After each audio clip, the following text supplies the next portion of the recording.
spreken in het openbaar. Want dat blijkt nog wel een dingetje te zijn voor mensen en iedereen heeft dat een beetje. Volgens een of ander Amerikaans onderzoek dood. Nou, dat blijkt helemaal niet waar te zijn. Blijkt toch dat mensen, en buiten dat, spreken in het openbaar, dat doe je regelmatig en doodgaan hopelijk maar 1 keer. Dus je moet het een beetje bekijken. Maar ik denk dat het zo eng niet is. Het is wel eng. Je moet over een angst heen stappen en angst is vaak wel een goede raadgever. Als je een slang ziet, als je een tijger ziet, dan is het niet heel makkelijk als je voor een tijger staat om over je angst heen te stappen. Eigenlijk is dat heel onverstandig ook. Dus je hersenen die werken gewoon zo om jou uit gevaarlijke situaties te halen. We spreken in het openbaar, hoe gevaarlijk is dat nou helemaal? In vergelijking met dat je tegen een tijger aan staat te kijken. Volgens mij valt het wel mee. Maar wat gebeurt er ongeveer in je eigen hoofd op het moment dat je je aan het voorbereiden bent? Nou, bij mij ongeveer dit.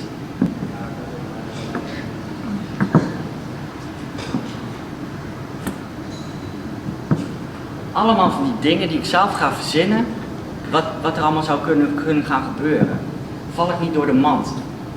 Vinden ze dat ik er raar uitzie? Vinden ze dat ik raar beweeg? Kan allemaal. En dat zijn allemaal sociale angsten. Allemaal beoordelingsangsten. Ik ben eigenlijk bang voor jullie. En dat jullie mij buitensluiten. Dat is mijn grootste angst. En wat ga ik dan vervolgens doen? Omdat ik al die verhaaltjes in mijn hoofd heb verzonnen, dan ga ik alles uitstellen. Ik weet niet hoe jullie werken.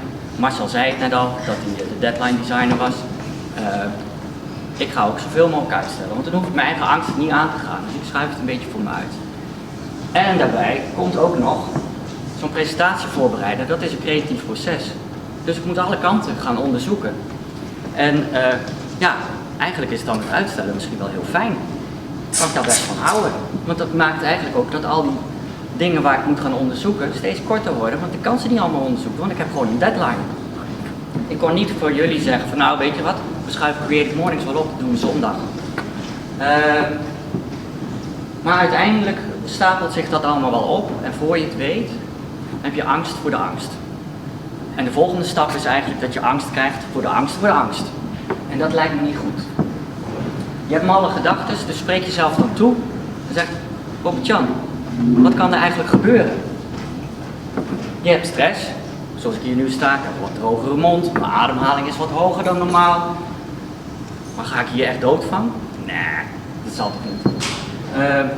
En uiteindelijk, ik sta hier en jullie luisteren naar mij. En dat is het belangrijkste. Dus ik heb mezelf toegesproken en uiteindelijk komt het er een beetje op neer. Een goede vriend van mij sprak in 2013, ook bij CreativeMornings, die zei, it's only brave if you're somehow afraid. En ik denk dat het daar wel op neerkomt. Je moet die stress ervaren om te merken, het doet echt iets met je. Nou, ik heb net verteld, het gaat uiteindelijk om schaamte, om de angst om uitgesloten te worden. Ik heb nu een vraag aan jullie. We gaan nu gewoon allemaal even wat daarin doen. Ga even staan.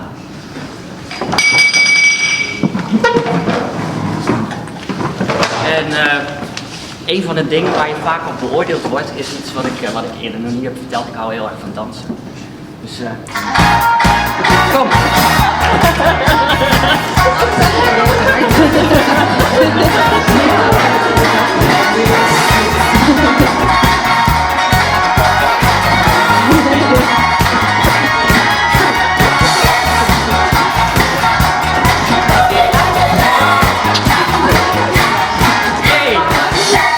Dat was hem.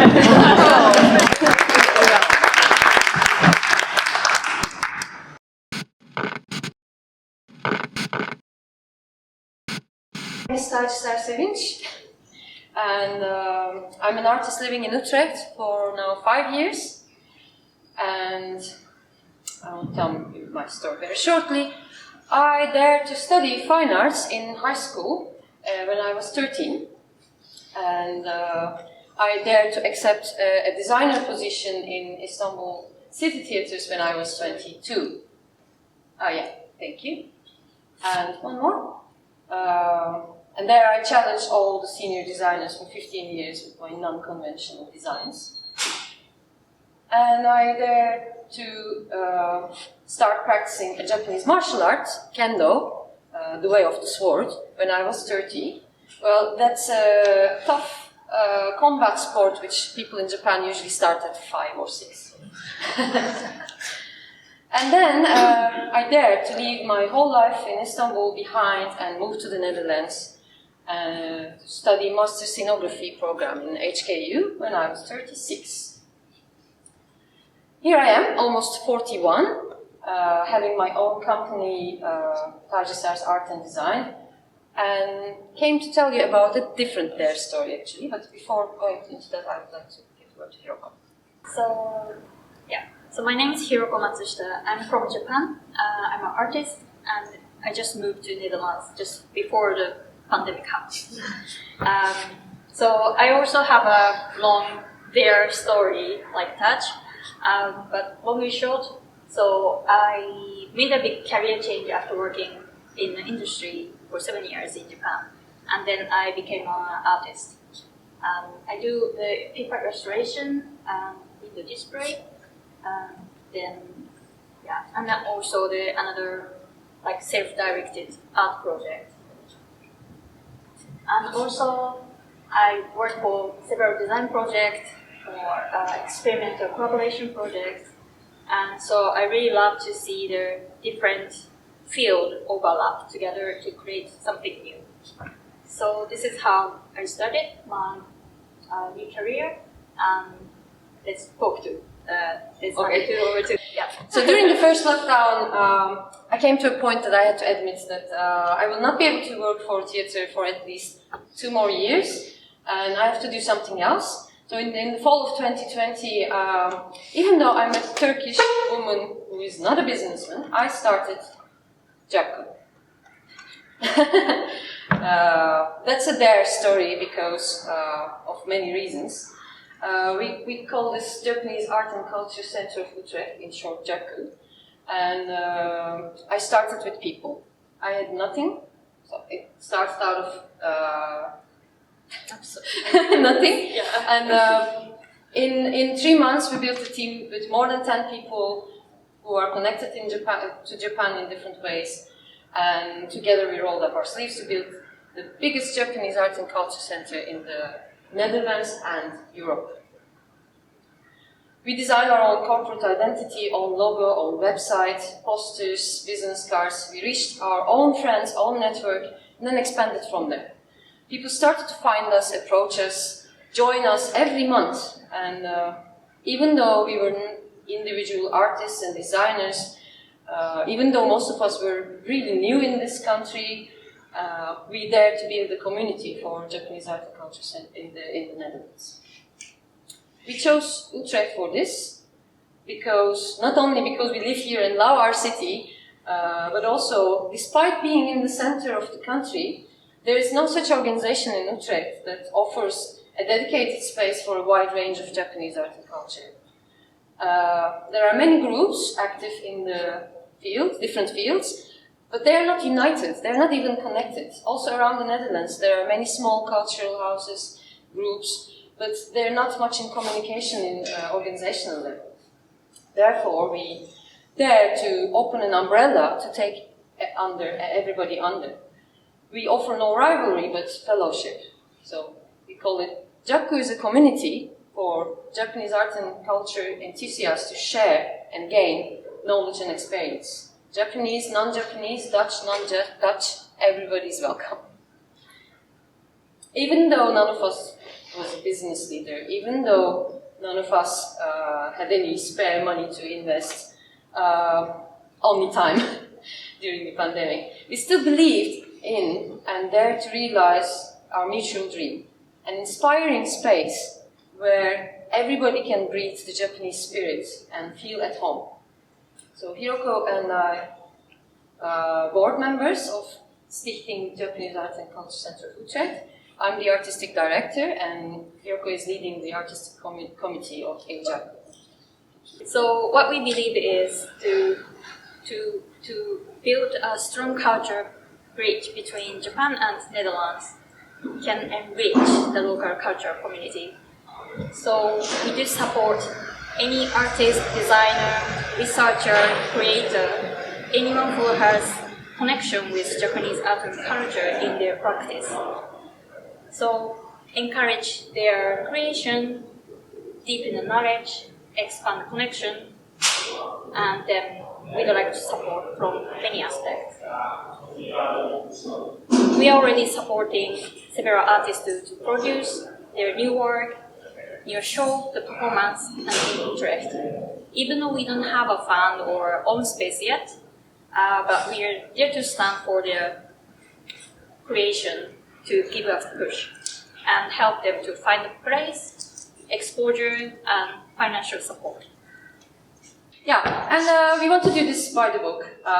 We follow the guidance of the government for cultural sector, follow the vision of Gemeente Utrecht for 2030, Kunst kleurt de stad, art colors the city.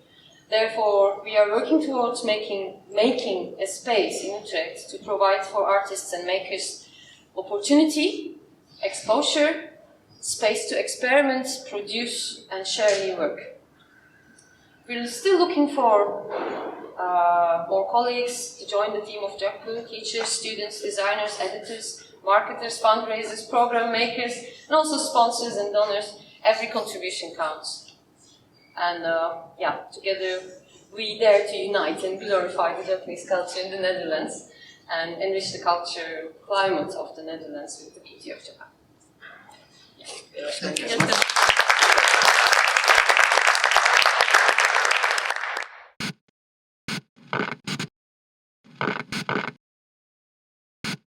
What I wanted to talk about is a product I designed as a student, and which I kind of took step by step, little daring bits, maybe to follow my curiosity. And I attended a talk by a plastic soup surfer a couple of months ago, and he was about, my passion and, kill plastic, and I was like, wow, I don't really have a passion or a huge drive, so I was a bit confused, like, should I have passion or not, but I decided to stick to that curiosity for now, and I'll talk about that. So the topic was, I also see my letters are a bit mixed, but that's okay. As a student at TU Delft, we design a lot of typical cars and chairs and interiors and a little bit of digital, but one day we got this elective and we could design for end of life. And I thought, well, that's something different. And in this course, we were really invited to explore. So of course, designing is about not knowing, right? You don't know what you're going to come up with. But in this course, they really said, follow your own creativity, and you might find some pots of gold, but maybe you have to, leave them behind, because ultimately you might end up somewhere else where you thought you would go. So for me it was daring because this topic was a bit unconventional, death and coping with loss, but also the uncertainty of this journey. So the first thing I did was I did some interviews, right? So I looked at my network and I interviewed elderly that lost their partner. So mainly widows. And I talked to them and I asked them during your day, what are the most challenging moments? And often they said in the morning, I have to start my day alone. And then, during the day, I keep busy and I meet some people, but then again, at the end of the day, it's also that solitude. So for me, that was also a big step to talk to these people with actual life experience as a student, and being lucky that I hadn't lost a lot of people. So I had these clues, but I felt what on earth am I gonna design for coping with loss? So I had a few leads. I thought burning candles is something that gives people strength. Writing, creative expression, and I also in those interviews discovered that if you can do it by yourself, it's sometimes easier, because otherwise you have to call that friend or you have to seek help from your family. So I thought maybe I can combine those things, and that's how I came up with the briefkaars. So it's a candle where you can write on, then you can burn it, and then your thoughts pretty much, like physically disappear. And that was the end of the course. So I got a nice grade, and I was pretty content. But then people said like, yeah, where can I buy this? So I was like, okay, well that's new. So I signed up at the Chamber of Commerce, and felt like, oh shit. So I'm a ZZP'er, so I'm financially responsible. So of course, then you have these creative mornings. It's not like fuck up nights or anything, but I had to buy all this material to make these candles and these crayons. And this is also an interesting story that I had these crayons handmade, so you can write on the candle with the crayons. But if you don't use them for a while, then they kind of dry up. So I had this client, and he said like, yeah, I ordered 1,200 candles, but your crayons don't work. And I need them by the weekend. So I thought, okay. So I called the Bruna and I said, can I get 1,200 permanent markers by the weekend? And as a student, that was quite an investment, I can tell you. So in the end, they wrote with permanent markers on my candles, and it worked out, but it wasn't what I had in mind. And also as a designer, we're pretty good in thinking of new things, but I kind of struggle to continue, because sometimes I thought like, I'm done with this funeral business or these candles, but sometimes I got these emails or pictures from people, and I thought like, yeah, I have to keep going with this product. But it was mainly, my struggle was to keep going, instead of like, thinking of something new, and maybe that's going to be fun as well. And also the more boring stuff to say no. Because once I got this email, people said, do you want to be part of our guest packet? Next to the cheese and chocolates and the nibbles, and I went to them in Hilversum, and I thought like, the briefkaas doesn't really match guest packet. And once I got called by RTL, and they said, oh, do you want to be in our entrepreneurship program? And we have so many viewers, and I thought like, yeah, do I have to scale up and become big? But it didn't really fit me. So I think my bottom line is to, sometimes to keep going and to say no, and that's also kind of daring, I suppose. And just to stay curious instead of big dreams and passions and stuff like that. So, your story?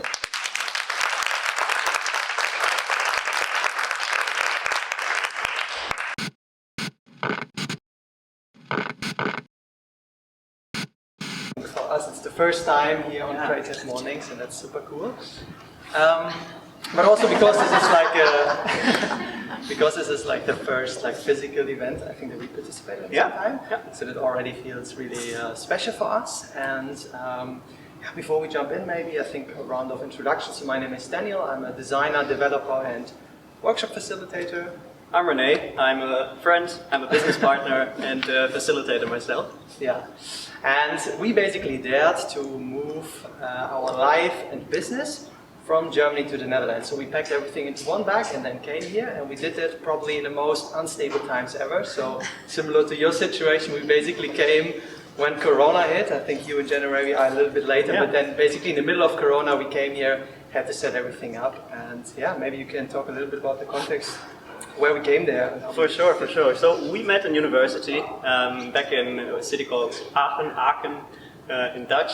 And we had quite some time in university also to spend as free time, and we developed projects together, started actually trying to apply some things that we learned in uni. So we started off as a small media house and did some video production. We went more into working with some clients, then at some point turned more a digital product studio, and actually tried ourselves more in the field of digital products and building them.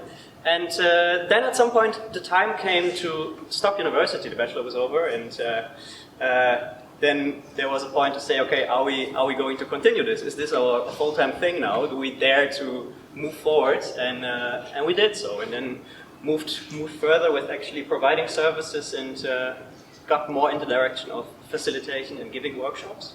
And that's where we are now, with a small project that is called Facilitator School, where we actually teach online collaboration and how to work together in distributed teams. And I think for us also why we then took kind of the leap is because we saw, okay, this is like what we want to do, and the longer we stay in Aachen, the more we kind of stick to the ground. It's harder then to go away.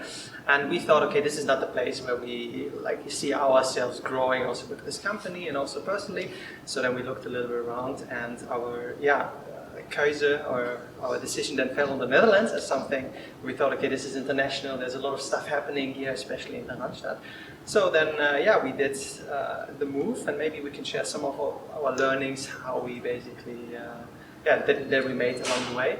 I think one learning that jumps into my mind is that for us, like going from Germany to here was definitely something out of our comfort zone. And I think in life there's often points where you want to go out of your comfort zone in order to grow, but often you miss those opportunities. Maybe you're a little bit too late, or you're not really, you're maybe a bit afraid and you don't take the courage to do it. And I think one good idea is to put something in place to force you a little bit. And I would also go with what Jurik said, like making those daring baby steps. For us, this was, for example, that before even doing something really official in the Netherlands, that we signed up for Dutch lessons in Germany, because then you start paying money for something.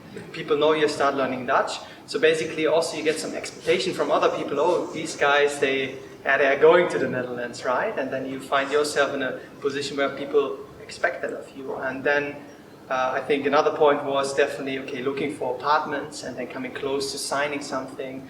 This forced ourselves to make the move. And so this really helped us, and I think it's a good idea also for projects to maybe also tell people about it, so that then expectations kind of force you to go this way, and then it also becomes a little bit easier.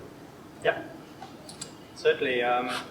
One point I also would like to make, or maybe it's a small learning I took along the way, that I think I'm really happy we try to stay with one thing for now, because in the beginning we were doing lots of things. Also in the study time there was a time to explore, right? We would have this agency, and then was one project and another one. And there's today like always so much choice. We could do so many things, and we see so many people doing like so many things because I don't know, some go super exciting routes, and of course everyone shares everything nowadays online. So there's so much comparison going on, and it's easy, I think, to get lost somewhere in between. So every time we dare to say no, I think you said it before.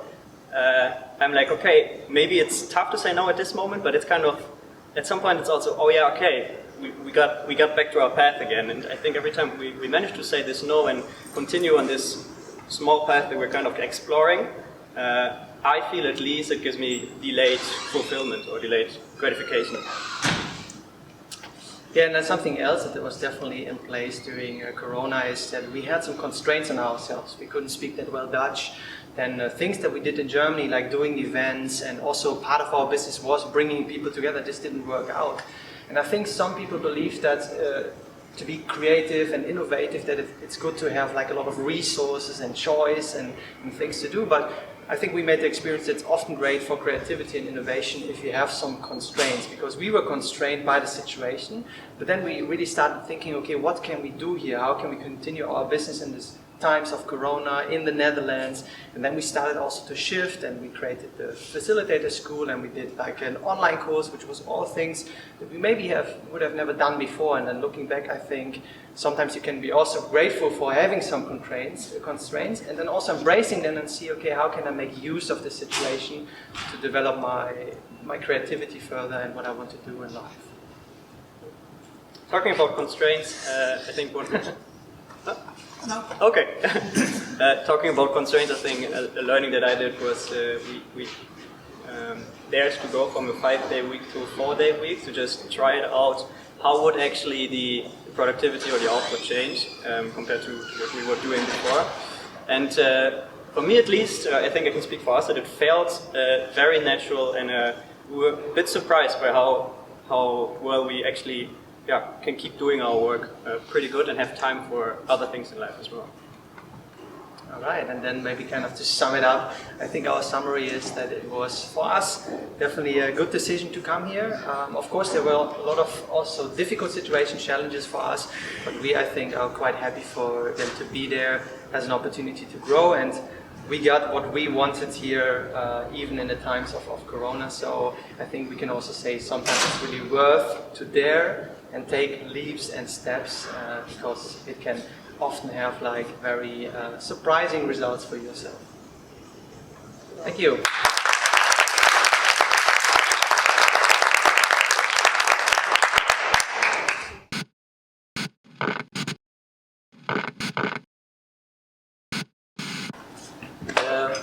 I'm going to speak in Dutch. So for you it's an opportunity to learn some Dutch probably. Challenge, dare to take this challenge. Yeah, right. Goedemorgen, ik ben Jan Verkade. Ik heb gisteren een boek afgerond. Dat gaat naar de drukker. En dat is nogal een klus. En ik dacht, oh, dat is een mooie gelegenheid om even op terug te blikken. Het is natuurlijk nog heel vers. En wat zijn nou eigenlijk die dare momenten daarin? Want er is iets geks. Het is mijn 4e boek. En toch voelt het als mijn eerste boek. En daar zit ook al meteen dat dare aspect in. Want ik had in 2006 een soort idee over loslaten. Ik ben tekstschrijver, conceptmaker en het onderwerp loslaten, dat liet mij niet los. Dus daar ging ik mee aan de gang. Ik ging erover schrijven, korte regeltjes, een website maken, kaartjes, gadgets, things not to do, notitieboekje. En precies diezelfde vraag. Mensen vroegen, waar kan ik dat kopen? Ik dacht, nou, bij mij, ik begin een webshop, hartstikke leuk. En dat groeide en groeide op een leuke manier uit de hand. Ik begin nooit een webshop met kaartjes en gadgets, allemaal gedoe. Maar goed, volgens mij heb je dat ook al ervaren. Ja, precies. En even de rode draad goed vasthouden. Het eerste boek, dat was een soort idee, 2 A4'tjes. Ik had de inhoudsopgave eigenlijk geschreven, achteraf gezien. En omdat dat platform redelijk bekend werd, lsltn.nl, dat loslaten zonder de klinkers, had ik zomaar opeens een contract met een uitgever. En dat ging, ja, niet vanzelf, maar best wel ongemerkt. Opeens was ik schrijver van een boek en ik dacht, oh wauw, paniek, hoe gaan we dat doen? Een boek schrijven, wilde ik wel een boek schrijven? Ik was als copywriter gewend, nou, short copy, een kopregeltje hier, een kopregeltje daar. Als ik nu terugkijk, denk ik, waarom heb ik toen een goede vriendin gevraagd om mee te schrijven aan dat boek? Omdat het hartstikke leuk was. Echt, zij is een geweldige schrijfster, een goede copywriter, zij was in between jobs. Zij wilde dat meteen ook meedoen. En het was super leuk. En ook het tweede en het derde boek hebben we nog samen geschreven. Ik een beetje meer dan zij uiteindelijk. Maar achteraf gezien denk ik ook, waarom heb ik niet gewoon in mijn eentje dat boek geschreven? Omdat ik niet durfde. Ik had niet het lef om in mijn eentje toch dat boek aan te pakken en te zeggen, dat ga ik doen. En in 2014 verscheen mijn derde boek, ons derde boek. En ik was toen al helemaal gegrepen door het thema verwachtingen. Dat vond ik een heel mooi onderwerp. Ik geef ook workclasses bij de School of Life Amsterdam. Hoe blijf je kalm? En daar viel me meteen op, in onrust van mensen zit heel vaak als rode draad verwachtingen. Idioot hoge verwachtingen of dingen die niet eens kunnen. Ik wil grip hebben, ik wil controle hebben, ik wil vooruit kunnen denken, ik wil zekerheid, ik wil de goede keuze maken, ik wil nooit spijt hebben. Ja, vergeet het, idiote verwachtingen. En ik dacht, daar ga ik een keer iets over schrijven. En dat deed ik niet. Want ik zat een beetje te mopperen over zelfhulpboeken en allemaal gedoe en die hele berg en alles is al bedacht. En ga ik nou echt nog een boek schrijven?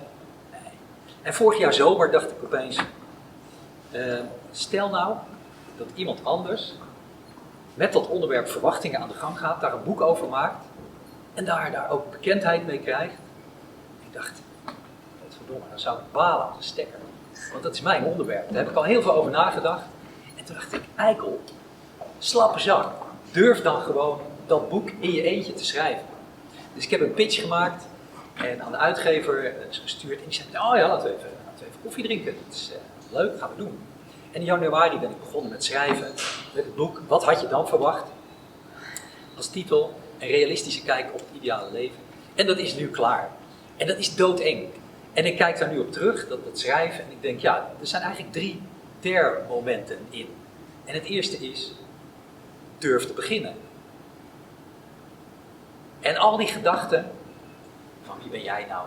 Wat ga jij nou nog toevoegen? Wat ga je nog brengen? Wordt dat echt wat? Zitten mensen daarop te wachten? Fuck it. Begin gewoon. Durf te beginnen. Zonder dat je weet waar het naartoe gaat. Want dat kun je helemaal niet weten. dat is idioot om te denken dat je kunt weten waar het naartoe gaat. Niemand kan in de toekomst kijken. Dus begin gewoon. Het tweede is, durf door te gaan. Want natuurlijk wordt het moeilijk en het wordt taai en je denkt, hoe moet dit verder? En ik zit vast, wordt het überhaupt wel wat? Zitten hier nou echt mensen op te wachten? Wat gaan mensen hiervan vinden?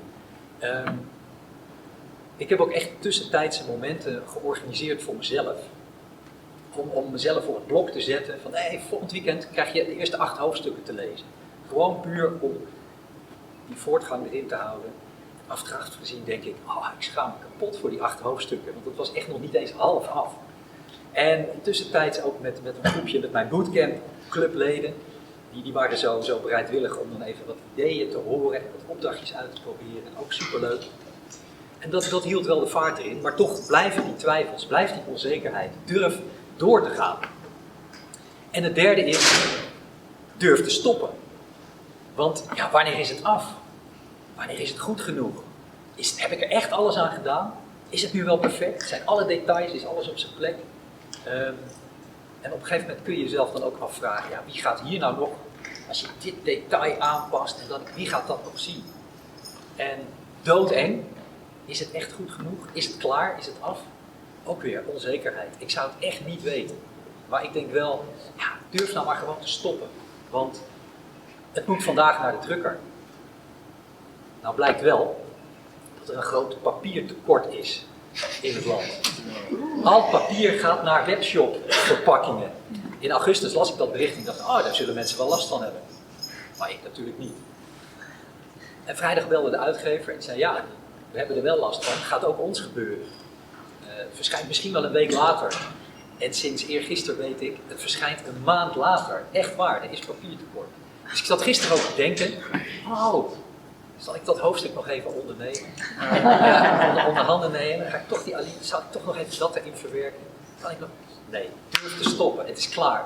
En het is natuurlijk weer die onzekerheid. Die kwam al in meer presentaties naar voren, die verdomde onzekerheid.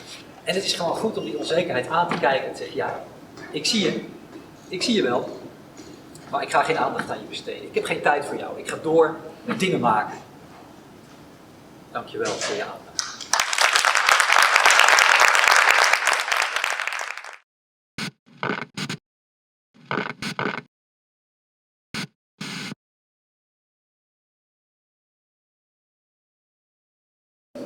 How's everybody feeling?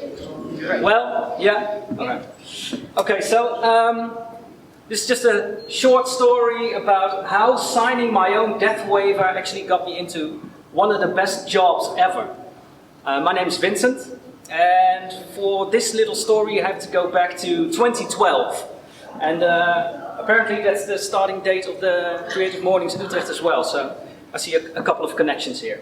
So, beginning of 2012, Tough Mudder, Scotland. A couple of my friends found this new type of event that came over from America and landed in Europe, and the UK to be exact. And we had this mud run. I guess everybody more or less knows what a mud run is. Yeah. So it's, but it was a different kind of event. In 2012, nobody heard of mud runs before. There were no Viking runs, mud masters, all kinds of these things. So we had this new type of event, and they were excited because it was marketed as a military-grade obstacle course.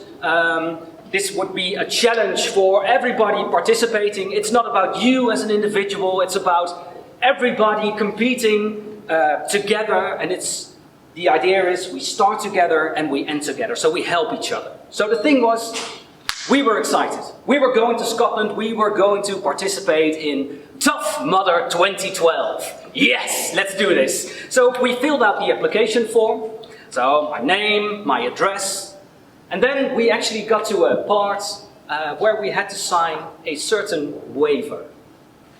And since this was a new type of event, we never witnessed this before, and you had to realize we had obstacles like the Arctic enema. You had to go into a bath filled with ice, but also run through a field with electric wire. And I'll just read a short passage of what this waiver said. just to give you a basic idea.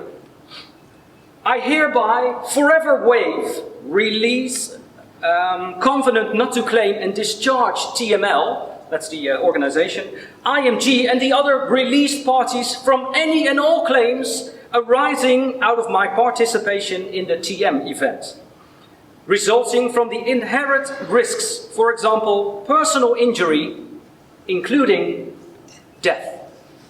So, in essence, we signed our death waiver. Since we had no idea at all what this event was actually going to do to us, we were a bit hesitant, as you can imagine. Are we actually going to participate here? Are we going to die here? Do we have to order body bags? Do we have to inform our family what's going to happen to us? Well, we thought, we deliberated, and I'm happy to say that in the end, yes, we decided to go to Scotland and participate in Tough Mudder 2012 in Scotland. And I'm really, really happy I did, because at the start of the event, what happened, there was this starting area, and there was this guy. And it's this man over there. And he was screaming to us, "Come on, people, are you ready? You know, are you feeling up to this? This is going to be an event of a lifetime. Get a hoorah!" And everybody was like, "Hoorah! Get a hoorah!" And they were like, "Hoorah!" And just imagine, you know, the sheer energy there. And I stood there, I saw this guy, and I thought, this should be me. I should be there. I should be there. I want this to happen. I got goosebumps. Well, I'm getting goosebumps here as well. This energy and all the people, they were jumping up and down to him, asking us to go up and down, scream, "Hoorah! And are we ready?" Yes, we are ready. And so I thought, I'm going to apply for the Dutch edition of Tough Mudder. And that was probably going to happen maybe the year after or 2 years after. So I wrote them an email, but in the end, sadly, Tough Mudder never reached the Dutch shore. So there was never a Tough Mudder event, which was kind of sad. So years passed, and then we're in 2017. I work at the shopping center management organization of Utrecht, Centrum Management Utrecht. And I was teamed up with the organization of the Single Loop. And then for people that don't know Single Loop is a run of 5 or 10 kilometers in and across the city of Utrecht. I was a runner myself. I participated in the Single Loop a couple of times, other events as well. And they contacted me for a new event called Urban Trail. And you had the Urban Trail Utrecht. So they asked me, you know a lot of businesses in Utrecht, and the Urban Trail is all about a fun run, 5 or 10 kilometers, but you go in buildings, you explore the city more or less, and there's no time. You can just enjoy the scenery, walk into the theater, in a cinema, etc., etc. So could I help them maybe with some businesses to be part of the event? And of course I knew a couple of them. So they asked me a couple of other questions, and then the question popped that we all know, because we all got this email from CreativeMornings saying, "Do you know a speaker?" So I said, "Yes, of course I know a speaker. It's of course this man. This man, I know him, I can call him, I'll make sure that this speaker is actually going to be your host at the Urban Trail 2017. Now I've forgotten. No, it was me. I finally got the opportunity to be the speaker at the Urban Trail, and this is at Janskerkhof, of the Urban Trail in Utrecht. And I know, I skipped this one, talking in front of a lot of people might be not everybody's biggest dream, as we heard before. But to me, this was like a dream come true. You know, it's tens, hundreds, sometimes even thousands of people standing there, and I can be there. Are we ready? And people are saying, yes, we are ready. Are you up for a 5, a 10, a half, a marathon, a whole marathon? Everybody is ready. So I was there, and I am here right now as the speaker of a lot of events, so when it comes to daring, I would invite you, well, within certain limits of course, if you ever get the opportunity to sign a death waiver. This might be the start of a new life. And just to give you maybe a quick impression of what the work I do consists of, I have a short movie. I hope it will run, and if not,